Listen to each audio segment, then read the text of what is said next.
Hello, YouTubers. Grumpy old man here. So, Purolator. Just got off the phone with their 800 number. Yeah, package is out for delivery. Well, why did I get a text last week saying you picked it up?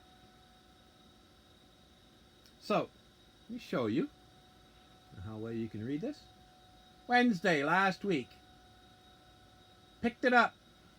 Then today. 11:30 saying it's going to be delivered. Oh no, we didn't pick it up last week.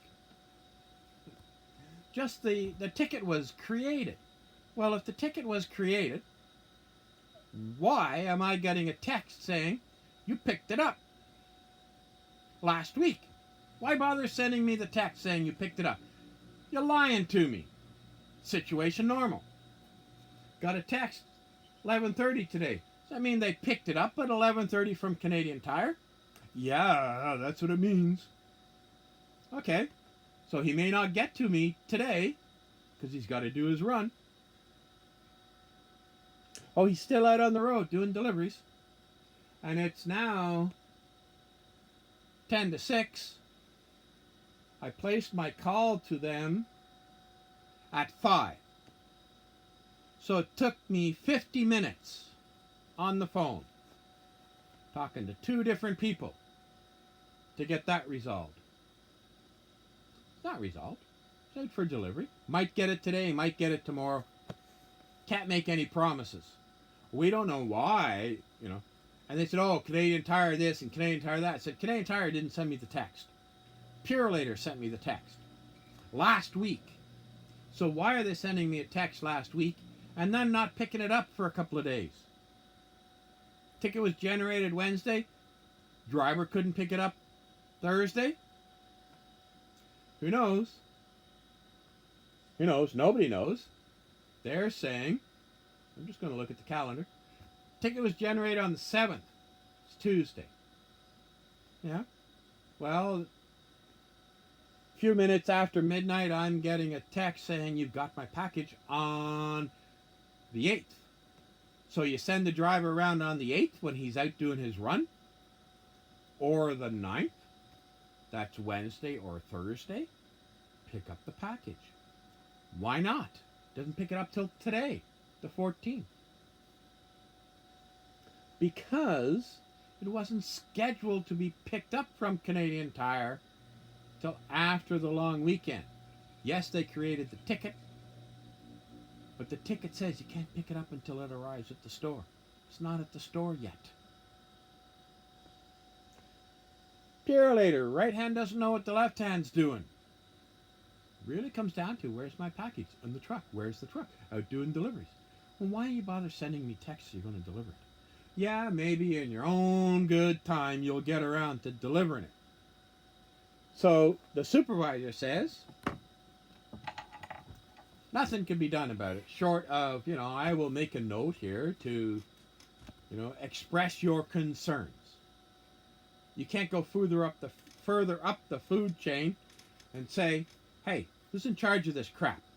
The people that generate these texts are not the ones talking to the people on the phone at their call center. Obviously. So, the saga continues with Purolator.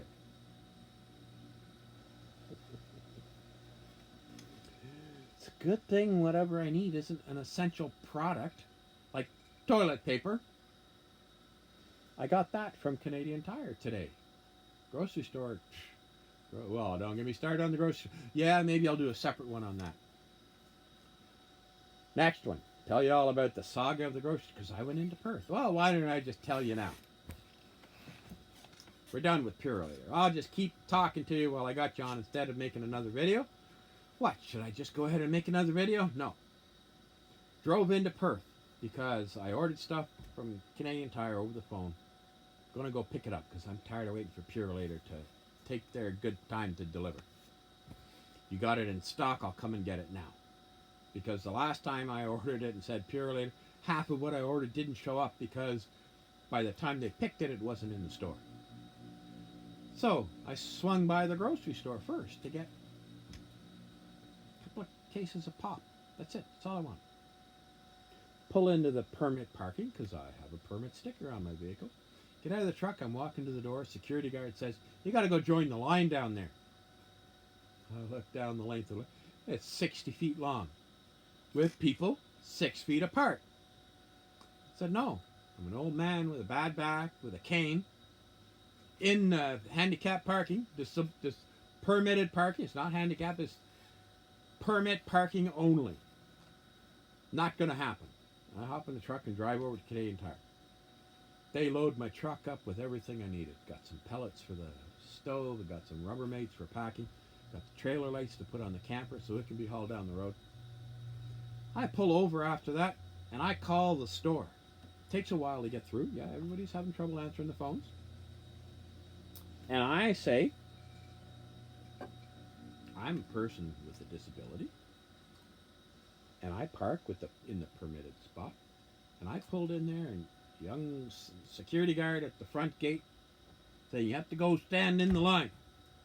No, I don't have to, but I'm not going to take it out on the young security guard.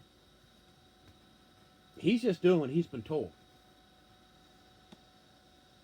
Even though nobody's told him, telling that to people like me violates our human rights. So I get on the phone and take it out on the girl on the phone. No, I don't. I explain the situation. Tell her, this is not good.